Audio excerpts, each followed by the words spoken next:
To say, I agree with one of the tweets that someone sent in earlier, saying it's quite hilarious as a Brit to watch all these players chug down what looks like beer. It's not. And it's a death match now, you guys. This is the first Blitz game, and here we go. Here we go, and PRAGGNANANDHAA chooses the London system. An opening with a mixed reputation around the world. An opening that suffers from a lot of memes on Twitter, on the internet. The London system, popular at all levels. It's a good opening, but it can lead to positions that are hard to create anything against. That's why black players hate facing it. And okay, a bit of a spin on the London system. White's thrown the H-pawn up the board very quickly. And actually, I must say, a lot of young Indian players have played this against me. It seems to be a trend. I've had this against Nihal Sarin, against Raunak Sadwani, against some of those young prodigies. So Pragg taking inspiration there. Yeah. What do you think of this opening choice? I think it's inspired. Isn't this now known as the Barry attack? Or is this like some version of this? I mean, I like the origin of the name, the Barry, because the whole thing was like any Tom, Dick and Harry can play this, but it was like any Tom, Dick and Barry. I once lived in Barry in Wales, so I approve of this name. And we have a very controversial position already on the board because White has thrown Harry the H-pawn forward, Black has blocked. But look at Black's king. It's not entirely safe due to some advances there. And do you know who I'm missing right now? I'm missing Simon Williams, who's done some videos, I think even a book on this opening. And I've seen Simon win many, many Blitz games from this exact position before. And White is pretty much committed to a big attack. That's why it suits someone like Simon Williams' style. Maybe it suits Pragg's mood in this game where he wants to attack. And look at this opposite side castling. That means chaos. White is going to attack the black king sooner rather than later. And he's also positioned his own king in a position it can be attacked. Yeah, it's going to be a race, and who will strike first, who will get that open line to just infiltrate with the heavy pieces.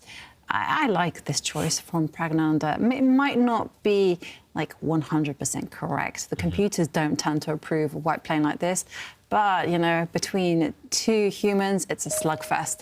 And there we see pawn takes pawn. Yep, so one line has been opened towards the White king. If you look at the C-file now, Black's rook is ready to land there, and the target will be White's king. Pragg looking off to the side there. That means he's still in his opening preparation.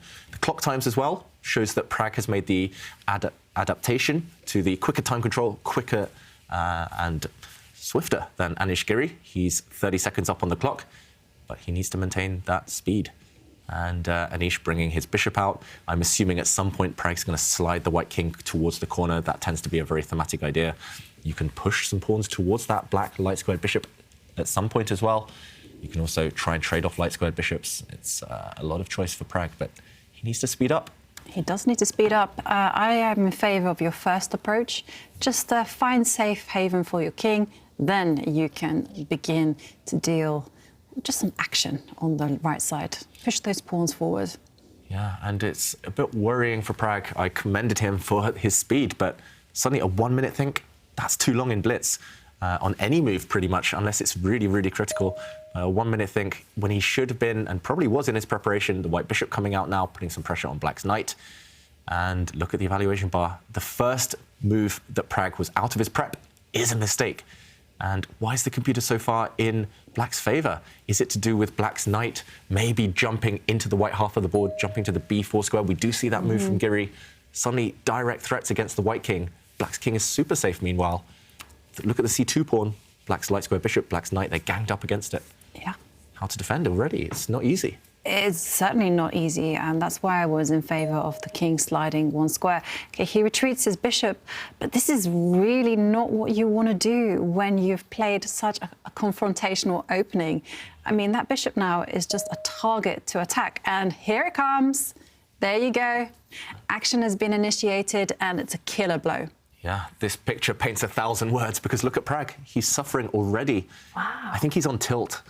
His opening choice showed he wanted to be aggressive, but now he's playing on the back foot. Like you said, it's a killer blow.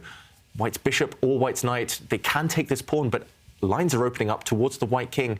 Pawns are irrelevant in this situation. It's the open lines. Those are the currency of the attack for Anish Giri, and I just love what Giri's done the whole day. Aggressive chess. This is why Anish has been the top player, one of the top players for so long, and Pragg is going to learn from this one. He's already struggling, now down at almost a minute on the clock. He was a minute up just 2 moves ago, but it's all gone wrong. Yeah, and for me, he has to capture that pawn. I was thinking perhaps with the knight, but OK, he captures with the bishop, but he lets go of protection of the pawn on c2. Even then, I wouldn't necessarily be tempted to capture it. I would be tempted to introduce more pieces into the attack.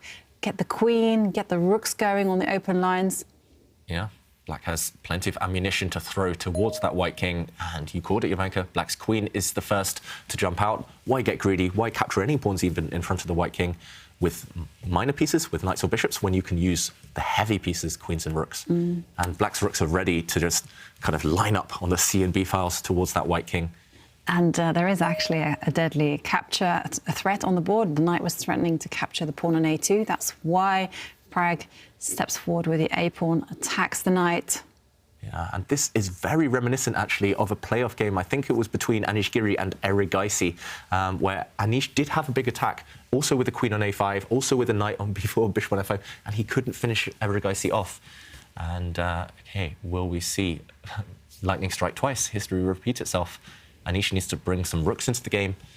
You can bring those black rooks in now. I don't think white is really threatening to capture this black knight. If the white pawn ever captures this black knight, black's queen is going to plant itself on a1 in the corner and check that white king. That would be fatal. So Anish brings some rooks in. Maybe the black knight can move, capture a pawn. White's pawn on c2 still up for grabs. But yeah, Anish slowing down. He realizes the moment is approaching. OK, he does just improve a piece. Very logical.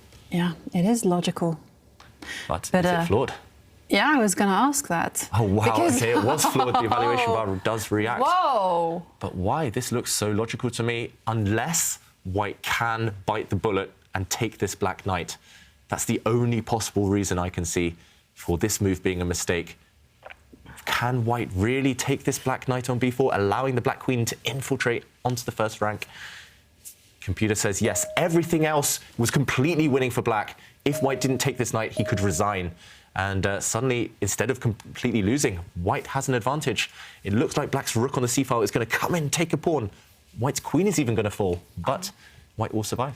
I mean, I just noticed black's queen is totally trapped there on the a1 square. So if you do come and grab the pawn, wow, he can just take. He's going to take it, and those exchanges will favour him. Yeah. Also, Anish has actually sacrificed quite a lot. He played the most natural move, the move I wanted to play, but he has sacrificed a knight and a pawn, so he's down significantly on material. Even if he wins the white queen by playing rook takes c2 check, and after a few captures there, he's still going to be down, actually. And black's queen is trapped. Well, have we seen a turnaround? Pragg was playing with fire, should have been punished, but he didn't get burned. Anish burning himself there with that little tactic. It's backfired. Yeah, a little blip there for Pragnanandhaa, but it's all righted itself just at the right moment, because here, if Anish does not do something, then the light square bishop is simply going to return to the defense of this king. All of white's pieces just need to huddle together. And after all, you just have to protect the king, and then you can enjoy the rewards in the endgame. Yeah, but Anish, OK, instead of trying to come in and win the white queen, instead of capturing any pawns, he jumped in with the black knight, and look at the evaluation bar. What is happening here? It looks like white... I mean, the white queen was attacked. It moved. What could be more logical? Oh, there's a winning move. And here we see it. If black were to push the a-pawn, open the line up for the rook, it would be a win. But that's so deep. Why is this winning? How is Anish going to find that with less than 1 minute on his clock? That's incredibly difficult. First you look for checks, then you look for captures, threats. Instead, a pawn move, a simple pawn move, pushing that black pawn, he finds it. I mean, how do you find that? I guess it's process of elimination. And Anish kind of shook his head there. Maybe he doesn't realise he's winning again. But suddenly, you're right, Jovanka. It's not about a pawn push. It's about bringing another piece into the attack, and it's that black rook in the corner. And you're breaking the black queen out of jail, out of its kind of trapped imprisonment there in the corner. Yeah. And Anish so calmly takes a sip of water. All under control. I mean, once that rook joins in the fun, and if it manages to come to the a2 square, it's game over. Yeah, the white king is in mortal danger. Yeah, white's king has no escape squares, actually. Black's knight in the middle of the board, so essential, keeping that white king from running to safety. And suddenly it's all about Pragg. Pressure's on. I mean, the computer says it's winning for black almost, but how can you defend? How can you even try to put up some resistance here? You need to wriggle away with the white king before it's too late. And, yeah, that tilt might continue.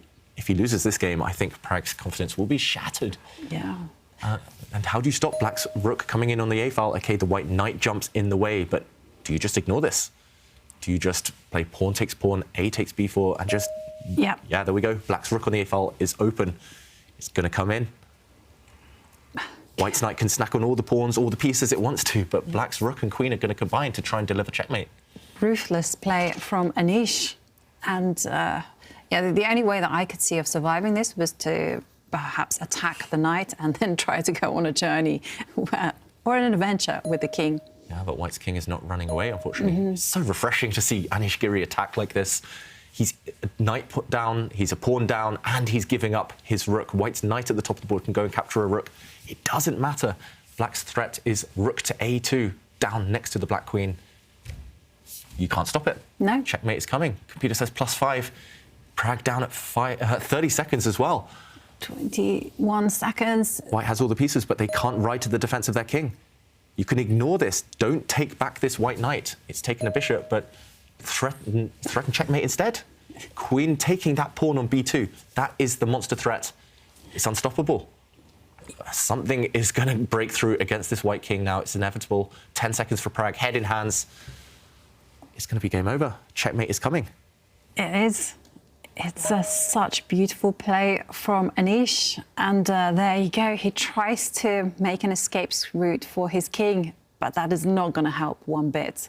Just take the pawn. Rook takes pawn. Yeah. Queen takes pawn. Everything is... It says 100 on the bar. Yeah, everything's working now in black's favour. Black's queen combined with the power of the two black rooks is guaranteed checkmate. Okay, Pragg doesn't resign. He keeps playing, but he's actually going to be down on material anytime soon as well.